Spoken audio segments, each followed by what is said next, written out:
पूर्णमासी व्रत कथा।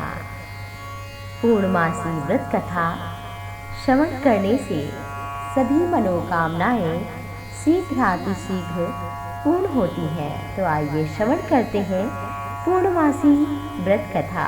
पूजन सामग्री: दूध, दही, घी, शर्करा, गंगाजल, रोली मौली, तांबूल, पूंगी फल, धूप, फूल, यज्ञोपवीत, श्वेत वस्त्र, लाल वस्त्र, आक, बिल्व पत्र, फूलमाला, धतूरा, बांस की टोकरी, आम का पत्ता, चावल, तिल, जौ, नारियल, दीपक, ऋतुफल, अक्षत, नैवेद्य, कलश, पंचरंग, चंदन, आटा, रेत, समिधा, कुश, आचार्य के लिए वस्त्र, शिव पार्वती की स्वर्ण मूर्ति, दूब, आसन आदि। पूजन विधि: पूजन करने वाला व्यक्ति प्रातः काल आदि से निवृत्त होकर किसी पवित्र स्थान पर आटे से चौक बनाए, केले का मंडप बनाकर भगवान शिव पार्वती की प्रतिमा बनाए और फिर पूर्वाभिमुख होकर के बैठे। उच्चारण करें, हाथ में जल लेकर संकल्प करें। फिर सर्वप्रथम गणेश जी का आवाहन करें, फिर वरुण आदि देवों का आवाहन करके कलश पूजन करें, चंदन आदि समर्पित करें, कलश मुद्रा दिखाएं, घंटा बजाएं, गंध अक्षत आदि द्वारा घंटा दीपक को नमस्कार करें। इसके बाद ओम अपवित्रः पवित्रो वा सर्वावस्थां गतोऽपि वा यः स्मरेत पुंडरीकाक्षं सा बाह्यभ्यंतरः शुचि। इस मंत्र से जल हाथ में लेकर के इस मंत्र को पढ़ें और अपने ऊपर और सभी फूल इत्यादि जो भी सामग्री है उस पर छिड़क दें। इंद्र आदि अष्टलोकपालों का आवाहन और पूजन करें। और फिर अगर आपको मंत्र पढ़ना आता है तो अवश्य ही पढ़ें, नहीं तो श्रद्धा भक्ति भाव से पवित्र मन से जैसा भी जो आता है व्रत करें और कथा श्रवण करें। पूर्णमासी व्रत कथा इस प्रकार है। द्वापर युग में एक समय की बात है, मैया यशोदा ने भगवान श्री कृष्ण से कहा, हे कृष्ण, सारे जग के संसार के उत्पन्न करता, पोषक, संहार करता हो, कृपा करके आज कोई ऐसा व्रत कहो जिसके करने से मृत्यु लोक में स्त्रियों को विधवा होने का भय न रहे। ये व्रत जो सभी मनुष्य की मनोकामना को पूर्ण करने वाला हो, ऐसा कोई व्रत बताओ। भगवान श्री कृष्ण सुनकर बोले, हे मैया, तुमने बहुत ही सुंदर प्रश्न किया है। मैं ऐसे व्रत के बारे में विस्तार पूर्वक कहता हूँ जो सौभाग्य स्त्रियों को प्रदान करने वाला 32 पूर्णमासियों का व्रत है। इस व्रत के करने से स्त्रियों का सौभाग्य अचल रहता है, संपत्ति मिलती है, जीवन में प्रेम रहता है। ये व्रत अचल सौभाग्य को बढ़ाने वाला, भगवान शिव के प्रति मनुष्य मात्र की भक्ति को बढ़ाने वाला है। यशोदा जी कहने लगी, हे कृष्ण, सर्वप्रथम इस व्रत को मृत्यु लोक में किसने किया था? इसके करने से क्या होता है? इसके विषय में मुझसे विस्तार पूर्वक कहो। श्री कृष्ण कहने लगे, इस भूमंडल पर एक अत्यंत प्रसिद्ध राजा चंद्रहास से पालित अनेक प्रकार के रत्नों से परिपूर्ण कादिका नाम की एक नगरी थी। वहां पर धनेश्वर नाम का ब्राह्मण था। उसकी स्त्री बड़ी ही सुशीला रूपवती थी। दोनों बड़े प्रेम से साथ रहते थे। घर में धन धान्य की कोई कमी नहीं थी, लेकिन दुख एक था, उनको कोई पुत्र नहीं था। इस दुख से वो बहुत व्यथित रहते थे। एक समय उनके गांव में, उनके नगर में बड़ा ही तपस्वी योगी आया। वो योगी ब्राह्मण के घर को छोड़कर अन्य सब घर से भिक्षा लेता, भोजन करता था, रूपवती से भिक्षा नहीं लेता था। उस योगी ने एक दिन रूपवती से भिक्षा न लेकर जब अन्य घर से भिक्षा मांगा और किनारे जाकर भिक्षा को खा रहा था, तो धनेश्वर ने योगी का ये सब कार्य किसी प्रकार देख लिया था। अपनी भिक्षा के अनादर से दुखी होकर धनेश्वर योगी से जाकर कहने लगा, हे महात्मन, आप तो संत हैं, सभी घर से भिक्षा लेते, मेरे घर से क्यों नहीं लिया? योगी ने कहा, निसंतान के घर से भीख पतितों के अन्न के समान है और पतित का अन्न खाना पतित ही होना है। धनेश्वर सुनकर बहुत दुखी हुआ, चरणों पर गिर पड़ा, कहा, महाराज, आप मुझे कोई पुत्र प्राप्ति का उपाय बताइए, कृपा कीजिए। मेरे घर में कोई कमी नहीं है, लेकिन पुत्र नहीं है, मैं बहुत दुखी हूँ। ये सुनकर योगी बोला, हे ब्राह्मण, चंडी की, दुर्गा की आराधना करो। घर आकर उसने अपनी स्त्री से सब वृत्तांत कहा और स्वयं तप के निमित्त वन में चला गया। वन में जाकर उसने चंडी की उपासना की और उपवास किया। चंडी ने 16वें दिन उनको स्वप्न में दर्शन दिया। कहा, हे धनेश्वर, जा, तेरे पुत्र होगा, लेकिन 16 वर्ष की आयु में मृत्यु को प्राप्त होगा। यदि तुम दोनों स्त्री पुरुष 32 पूर्णमासियों का व्रत विधि पूर्वक करो तो वो दीर्घायु होगा, जिससे जितनी तुम्हारी सामर्थ्य हो आटे के दिए बनाकर शिव जी का पूजन करना। और पूर्णमासी 32 होना चाहिए। प्रातःकाल होने पर उस स्थान के समीप तुम्हें एक आम का वृक्ष दिखाई देगा। उस पर चढ़कर तुम एक फल तोड़ना और अपने घर जाना। स्त्री को देकर उसे सब वृतांत कहना।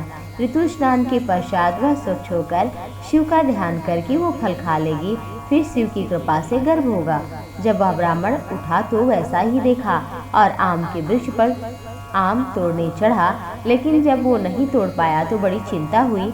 फिर विघ्न विनाशक श्री गणेश जी की वंदना किया, तब वो फल तोड़ पाया। किसी भी शुभ कार्य करने से पहले गणपति की आराधना अवश्य ही करनी चाहिए, जिससे कार्य निर्विघ्न पूर्ण हो। और जब चढ़ा तो उसे एक अति सुंदर आम का फल दिखा और ले आकर अपनी पत्नी से वो सारा वृत्तांत कहा। कुछ समय बाद देवी की कृपा से एक सुंदर पुत्र हुआ तो उसका नाम देवीदास रखा। माता पिता के हर्ष शोक के साथ में शुक्ल पक्ष के चंद्रमा की भांति अपने पिता के घर में बढ़ने लगा। भवानी की कृपा से बालक बड़ा ही निपुण पढ़ने में था। दुर्गा की आज्ञा अनुसार उसकी माता ने 32 पूर्णमासी व्रत रखना आरंभ किया, जिससे उसका पुत्र बड़ी आयु वाला हो। 16 वर्ष लगते ही देवीदास के माता पिता को चिंता हो गई कि मेरे पुत्र की कहीं मृत्यु न हो जाए। उसने अपने मन में विचार किया कि ये दुर्घटना उनके सामने हुई तो वो कैसे सहन करेंगे। इसलिए उसके मामा यानी कि अपने साले को बुलाया और देवीदास को काशी में विद्याध्ययन करने के लिए अकेले नहीं उसके साथ में भेज दिया। एक घोड़े पर बैठाकर मामा के साथ भेजते हुए कहा कि रास्ते में जाना और यज्ञ पूजन इत्यादि कराते जाना। कुछ समय बाद दोनों मामा भांजे मार्ग में रात्रि बिताने के लिए किसी ग्राम में ठहरे हुए थे। उस दिन उस गांव में एक ब्राह्मण की अत्यंत सुंदर सुशीला विदुषी और गुणवती कन्या का विवाह होने वाला था। जिस धर्मशाला के अंदर वर और उसकी बारात ठहरी हुई थी, उसी धर्मशाला में देवी और उसके मामा भी ठहरे हुए थे। संयोगवश कन्या को तेल आदि चढ़ाकर मंडप आदि का कार्य पूर्ण हुआ। लग्न के समय वर को धनुर्वात हुआ और फिर वर के पिता अपने कुटुंबियों से परामर्श करके निश्चय किया, देवीदास मेरे पुत्र जैसा ही है, मैं इसके साथ ही लग्न करा दूं। बाद में विवाह के अन्य कार्य मेरे लड़के के साथ हो जाएंगे। ऐसा सोचकर देवीदास के मामा से जाकर बोला, थोड़ी देर के लिए भांजे को हमें दे दो, लगन का कार्य पूर्ण हो जाए। तब उसका मामा कहने लगा कि जो भी मधुपर्क आदि कन्यादान के समय मिला धन मिले वो हमें दिया जाए तो भांजा इस बारात का दूल्हा बनेगा। ये बात उसके पिता ने स्वीकार की और भांजा वर बनने को भेज दिया। उसके साथ सब विवाह कार्य विधिवत रात में संपन्न हुआ। पत्नी के साथ वह भोजन न कर सका। मन में सोचने लगा, न जाने किसकी पत्नी होगी। एकांत में इसी सोच में पड़ा था, आंखों से आंसू भी आ रहे थे। तब पत्नी ने वधू ने पूछा, क्या बात है, आप बहुत दुखी हैं। तब उसने सब बातें बताई जो उसके मामा में उसके पिता में हुई थी, उसको बतला दी। तब कन्या बोली कि ब्रह्म विवाह के विपरीत ये कैसे हो सकता है। देव ब्राह्मण अग्नि के समीप मैंने आपको अपना पति बनाया, इसलिए आप ही मेरे पति हैं। मैं आपकी पत्नी हूँ, मैं किसी अन्य की कदापि नहीं। तब देवीदास ने कहा कि ऐसा मत करिए, हमारी आयु बहुत थोड़ी है, मेरे पश्चात आपका क्या होगा, विचार कर लो।